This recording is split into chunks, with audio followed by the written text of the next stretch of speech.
He always told me everything until he stopped.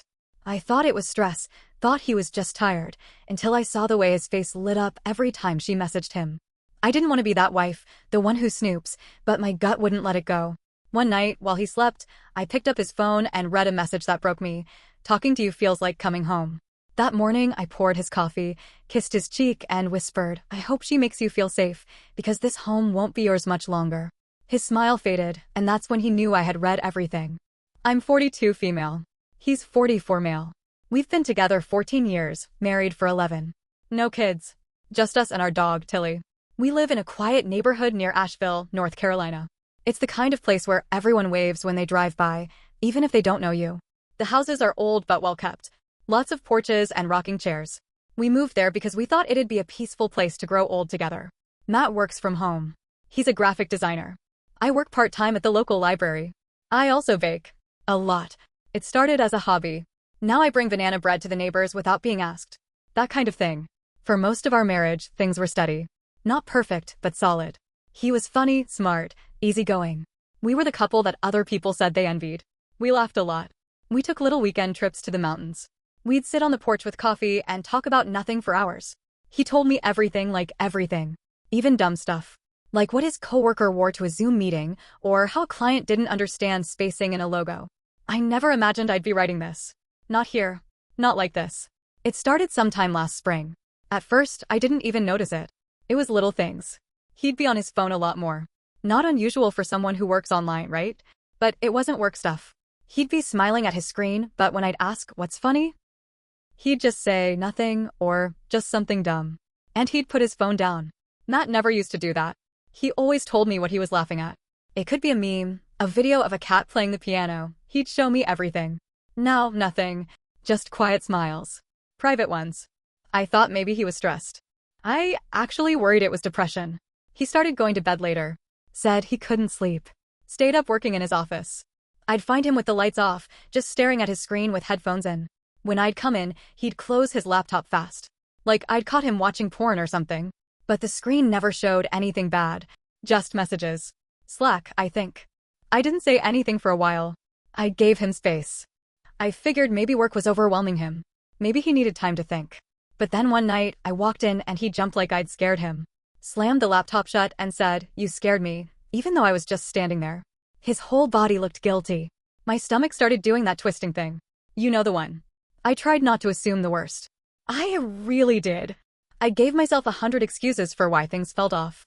But the distance kept growing. He barely touched me anymore.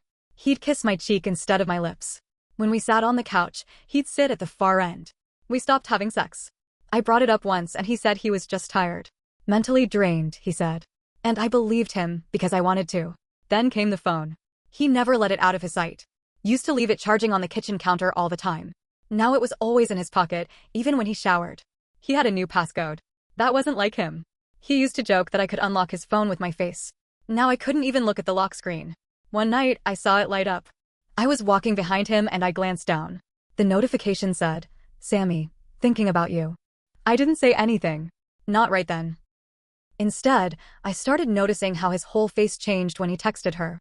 I'd be talking to him, and if a message came in, he'd look at his phone like it was the best thing that had happened all day. His eyes would soften. His mouth would twitch into a smile he never gave me anymore. I wanted to be wrong. I wanted there to be some normal reason. But deep down, I knew.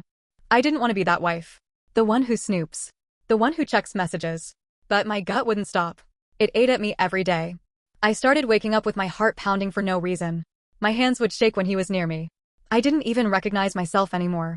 Then came the night that changed everything. He fell asleep on the couch. It was late. His phone was next to him, screen down. I stared at it for a long time. I felt like I was standing on a ledge. My brain kept screaming, "Don't do it." But my heart whispered, "He's already gone. You just need to know where to." I picked it up. Hands shaking. Face numb. I unlocked it. I don't know how, I guessed. It was his old laptop password. He must have gotten lazy. At the top of his messages was Sammy. My throat closed. I clicked. I read every message. I read about how she made him feel seen. How he felt alive again when they talked. How I didn't get him creatively. How they had plans. He sent her photos of our backyard. Of Tilly. Of sunsets from our porch. They talked about her visiting Asheville. They talked about someday. One message said, "Talking to you feels like coming home." Another said, "She's great, but I feel like I'm just existing. With you, I'm awake." He was talking about me. I was great. Like a reliable old car or a coffee maker that never breaks. Nothing passionate. Nothing alive. I put the phone down and stared at the floor. I didn't cry right away. I just felt empty. Like I had left my body and was watching someone else's life fall apart. I didn't sleep that night. The next morning, I got up early. Made coffee. Poured as usual, oat milk and cinnamon, just how he liked it. I brought it to him in bed. He sat up, confused but smiling. "You're up early," he said, rubbing his eyes. I kissed his cheek and leaned in close. Then I whispered, quiet and calm, "I hope she makes you feel safe. Because this home won't be yours much longer." His whole body froze. He didn't say a word. Just stared at me like he was looking at a stranger. That was the moment he knew. He knew I had read it all. Knew there was no hiding anymore. No more excuses. But I didn't yell. I didn't scream. I didn't throw things. I walked out of the room and left him sitting there with his cinnamon coffee and all his secrets. He came to find me later, said he was sorry. Said it was just emotional. Said he never met her in person. She lived in San Diego. They met through a design forum, and it just happened. He told me he felt stuck, confused, unappreciated. That he didn't plan for it. That he still loved me. But the thing is, you plan to lie. You choose to hide. You let things happen. And when you tell someone else that they feel like home, while the actual home you built with your wife crumbles, what does that make me? The landlord? I didn't respond. I just stared at him. I've been quiet for a while now. Watching. Listening. Not saying much. I'm still here. But I'm not staying. Not really. And I'm not done yet. After that morning, we barely spoke for days. He didn't leave. I think he thought if he just stayed, if he cooked dinner once or twice, if he made coffee for me like I used to for him, maybe I'd just get over it. I didn't. I slept in the guest room. He asked if we could talk. I said I wasn't ready. That wasn't a lie. I wasn't ready because every time I looked at him, I saw someone else. Not the man I married. Not the man who held my hand through my dad's funeral. Not the man who used to dance with me in the kitchen just because our favorite song came on. This man, this version, had secrets under his tongue. Smiles that weren't mine. Memories that didn't belong to us. And then, something else happened. A week later, I got a DM on Instagram. From her. From Sammy. I sat there staring at it like it might bite me. It said, "Hi. I just found out about you. I didn't know. I'm sorry." That was it. No emojis. No explanation. Just that. I didn't answer right away. I wasn't even sure if I should. But then I went back to Matt's messages. Yes, I kept checking, and guess what? He told her I knew. And she still messaged me. To cover herself? To clear her conscience? I replied, "You knew. Maybe not at first. But you knew. He's not single. He hasn't been for 14 years. You didn't stop. You encouraged him. You let him send you pieces of my life." She saw it. Never replied. 3 days later, I found out she had come to Asheville. A month ago. He lied about that, too. I was cleaning out the laundry room when I saw the parking pass. It had the date. A weekend I was visiting my sister in Raleigh. He said he'd stayed home to rest. I confronted him. He didn't deny it. I thought if I saw her in person, I'd realize it was just a fantasy, he said. I thought it would help me make a decision. A decision. I laughed. Out loud. Because what kind of man cheats emotionally, then flies in the woman to test if the affair is worth it? He said they didn't sleep together. Just had dinner. Just talked. Just kissed. Just kissed. Like that made it better. Like kissing wasn't the door to the rest of it. I asked, "Would you have told me if I hadn't found the parking pass?" He looked down and didn't answer. So I got up, walked into our bedroom, and packed a bag. Not everything. Just enough. I didn't leave the house, not yet. I stayed at a friend's place 2 streets over. She let me stay in her guest room and didn't ask questions. She just made tea and said, "When you're ready." Here's the twist. I went through his old iPad before I left. It was tucked in the closet, dead. I charged it, not even sure why. Just instinct. No lock. His email was still logged in. Guess what I found? A folder. Saved emails. From 5 years ago. All from different women. Nothing recent. But still. Old conversations with women he met on forums, clients he'd mentored, even one from a hiking trip he took alone to clear his head. They were flirty. Late night. Deep. I scrolled, my stomach twisting tighter with every word. "You're easy to talk to. My wife doesn't get the side of me. I think about you sometimes." This wasn't new. Matt had been preparing for this kind of betrayal for years. Testing boundaries. Seeing what he could get away with. Building doors he could walk through if his life got too quiet. And I'd been in the next room, baking bread, folding his socks, loving him the whole time. I didn't confront him again. What was the point? He already showed me who he was. Not just now, but 5 years ago. Maybe even longer. The man I thought I knew was good at hiding. And I was good at loving someone who didn't deserve it. I'm still here in my friend's guest room. Still going to work. Still pretending everything is normal when I walk the dog and wave at the neighbors. But inside, I'm somewhere else. I'm in that quiet space between heartbreak and fury. Between grief and clarity. I don't know what the next step is yet. But it won't be going back. Not to him. Not to that house. Not to that life. It had been almost a month since I left the house. Matt still texted. He kept it short. Some days he sent pictures of Tilly. Some days just one line, I miss you. I think about you all the time. I'm so sorry. I didn't reply to any of them. He didn't try to come see me either. Maybe he knew I'd slam the door. Or maybe he didn't care enough to try. And then one morning, I got a call from my bank. There was a flagged transaction on our joint account. A hotel charge. From downtown Asheville. Same hotel where we'd celebrated our 10th anniversary. The room was charged under his name. I froze. Not because of the money. Because of where it was. And because he didn't tell me he was staying there. I called the hotel, acting like I needed to confirm a reservation. They said, yes, Matthew Miller checked in with Samantha yesterday evening. Samantha. Not Sammy. Samantha. She was here again. And this time, he didn't even bother to hide it. That hotel was 5 minutes from our house. 5 minutes from the life we built. From our dog. From the people who knew us as Matt and Nora. I sat on my friend's kitchen floor for an hour, shaking. Then I drove to the house. I still had keys. It was still half mine. Tilly barked when she saw me. She always barked a little when she was excited. I let her outside, gave her water, sat with her in the backyard. Matt wasn't home. Of course not. But his laptop was. And I know what you're thinking, haven't you already looked enough? But there's a point where being quiet just becomes being complicit. So I opened it. Same password. Everything was still logged in. There were no messages from Samantha this time. Nothing obvious. But there was a folder on his desktop called Work Samples. I clicked it. Inside were screenshots. Not of designs. Of messages. Dozens. Maybe hundreds. Chats. DMs. Emails. All with different women. Different names. Different platforms. Discord. Slack. Reddit.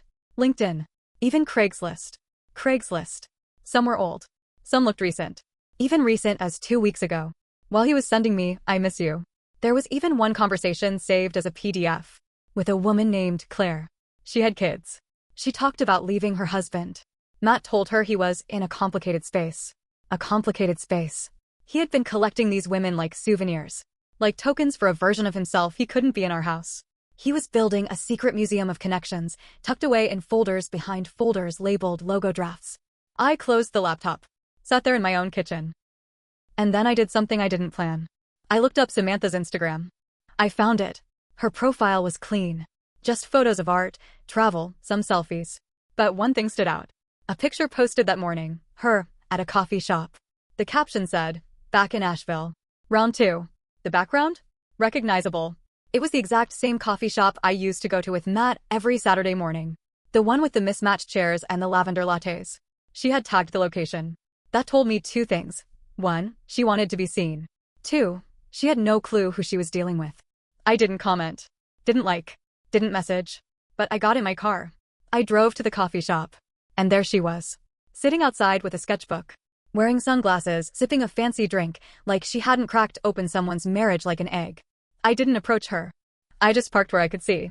Watched her smile at her phone. Probably texting him. Maybe even planning another, just dinner. I watched until she left. Watched her walk back toward downtown. Then I went home. Back to the house. And packed more of my things. I took my cookbooks. My journals. My wedding dress, I'm burning that later. The plants I'd raised from clippings. I left the ring. He could keep it. But here's where the twist goes deeper. Later that night, I got another message. But not from Matt. From Claire. The woman with kids. The one from the PDF. It was short. Hi Nora. You don't know me. But I think we were both lied to by the same man. My blood went cold. She had found me. I stared at the message from Claire for at least 5 minutes before I moved. It was like my brain froze. This woman, another one of Matt's connections, had found me. I didn't respond right away. I wasn't sure if I wanted to. But then I figured, if anyone knew how this felt, it was her. So I wrote back. Hi Claire. I think you're right. I'm his wife. At least, I was. That message turned into a conversation. We messaged back and forth for an hour. She lived in Tennessee. Said she met Matt through a design mentorship group during the pandemic. They'd been talking for a year. He told her he was in a loveless marriage. That I didn't support his work. That I was cold. That he stayed with me for stability, but his heart belonged elsewhere. He even sent her our dog's photo. Told her Tilly was his best girl. The same dog that curled up next to me every night. Claire hadn't known the full truth. But once she found out, once she started seeing his patterns, she searched and stumbled across Sammy's account. Then mine. She said she'd had enough. She wanted closure too. And then she said something that made my hands go cold. He told me he was moving to San Diego. Said he was selling the house. Starting fresh. I didn't even know what to say to that. Matt hadn't said anything about selling. But suddenly, so much made sense. Why he wasn't trying harder to win me back. Why he looked relieved when I packed my bags. Why he let me go so quietly. He was already planning his next life. I was just one of the boxes to check. Claire offered to back me up. Said she had screenshots. Emails. She said she'd even talk to him directly if I wanted. But I didn't want that. I wanted him to confess. So I made a plan. The next weekend, he texted asking if I wanted to talk. I said yes. I told him to meet me at that same coffee shop. The one where he used to sit across from me and hold my hand. The one where he let his new fantasy sit, smiling over a latte like she hadn't stolen pieces of my life. He showed up wearing a button-down and that fake calm face he used when he wanted to be the good guy. I got there early. I sat outside. I looked him in the eye and said, "Sit down." He did. Then I said, "How long were you planning to keep lying to me?" He blinked. "Nora, I told you everything." No, I cut him off. "You told me just enough to make yourself feel like you were being honest. But you weren't. Not about her. Not about Claire. Not about any of them." His face twitched. He tried to play dumb. "Claire?" So I pulled out my phone, opened the messages, showed him the PDF she had sent. Then the screenshots. Then the hotel receipt. The tagged Instagram post. All of it. His face drained. He leaned back in his chair like someone punched him. Then I said, "You didn't just cheat, Matt. You collected women. You built little lives with them. Lives where I was the villain and you were the misunderstood, emotionally abandoned husband. And they believed you." He opened his mouth, closed it, then opened it again. I didn't mean for it to go that far. I never slept with most of them. It was about connection. I felt alone. I didn't know how to tell you. Excuse after excuse. I just stared at him. Then I said, "Are you selling the house?" That shut him up. He looked down. So I asked again, louder, "Are you selling the house?" A few people nearby looked over. He finally said, "Yes. I was planning to. I didn't think you'd want it. I was going to tell you." "When, Matt? Before or after you packed up and flew across the country to go live out your little delusional soulmate fantasy?" He didn't answer. That's when I realized he wasn't going to fight for this. Not really. He wasn't sorry. He was just sorry it all got exposed. And then the twist that knocked the air out of me. I said, "Claire said you told her you loved her. That she made you want to be a better man." He laughed, and said, "I said that to all of them." Like it was a joke. Like it was funny. That's when I stood up, picked up my drink, and threw it right at his chest. It wasn't dramatic like in the movies. It didn't splash across the whole table. Just a big, ugly stain down his smug little shirt. People gasped. Someone clapped. I didn't care. I walked out without another word. He tried calling. I blocked him. He emailed. I marked it as spam. I had the locks changed the next day. I contacted a lawyer. Started the divorce process. Claire and I kept in touch for a while. We supported each other. She told me she'd also cut him off completely. Said she cried for days. But then, like me, she started feeling something else, relief. Pure, shaky, disorienting relief. I moved back into the house temporarily until the sale went through. Tilly stayed by my side the entire time. I told her I was sorry for letting someone like him be her person too. My friends were stunned. A few said, "He always seemed so nice." One of them, the brutally honest one, just said, "He was always too polished." I never trusted that smile. Funny how hindsight works. The house sold in 2 months. I bought a little rental property on the edge of town. 1 floor. A small garden. Enough space for me and Tilly. Matt moved to California, last I heard. I didn't care. Sometimes I still think about the beginning. About all the little moments. The good ones. The ones I thought would be enough to carry us through anything. Turns out, love isn't enough if one person doesn't know what to do with it. He didn't just cheat. He disappeared into other people, looking for new mirrors to reflect a version of himself he liked better than the one he saw next to me. I gave him real. He wanted fantasy. I wanted a partner. He wanted an audience. I'm not over it. But I'm through it. I still check the locks twice at night. Still flinch when I hear a phone buzz. But I also laugh again. Cook for myself again. Play music while I clean.